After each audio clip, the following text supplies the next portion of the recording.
Hello guys, మీలో ఎంతమంది కైలాస పర్వతం వెనకాల దాగి ఉన్న రహస్యాల గురించి తెలుసు? కైలాస పర్వతాన్ని ఇప్పటివరకు ఒకరు కూడా పూర్తిగా అధిరోహించలేదన్న సంగతి మీకు తెలుసా? ప్రపంచంలోని అతి పెద్ద మౌంట్ ఎవరెస్ట్ అని మనందరికీ తెలుసు. కానీ ఎవరెస్ట్ ని కూడా చాలా మంది అధిరోహించారు. కానీ ఎవరెస్ట్ కన్నా 2000 మీటర్స్ తక్కువ ఉన్న మౌంట్ కైలాష్ ని మాత్రం ఎవరు అధిరోహించలేకపోయారు. దీని వెనకాల చాలా పెద్ద మిస్టరీనే ఉంది. దీన్ని క్లైమ్ చేద్దాం అనుకున్న చాలా మంది సగం వరకు కూడా వెళ్ళలేకపోయారు. దాంతో పాటు వాళ్ళ వియర్డ్ ఎక్స్పీరియన్సెస్ కూడా షేర్ చేసుకున్నారు.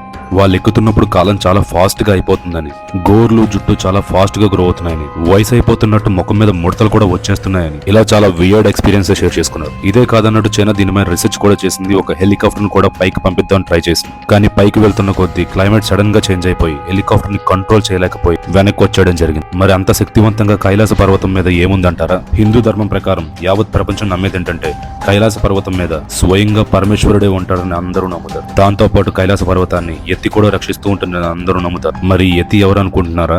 మనిషిలో నించోగలిగి తెల్లని చింపాంజీ ఆకారంలో ఉండేదే ఎత్తి. కైలాస పర్వతానికి రక్షకుడు అంటారు. ఎత్తిని చాలా మంది చూసామని ప్రూఫ్స్ కూడా ఉన్నాయి. అక్కడికి వెళ్ళిన సైంటిస్టులు కూడా ఎత్తిని చూసామని చెప్పారు. I was inside the tent and I was sleeping. I woke up slightly okay. Somebody came in. I was astonished. There was a huge furry kind of bird standing there.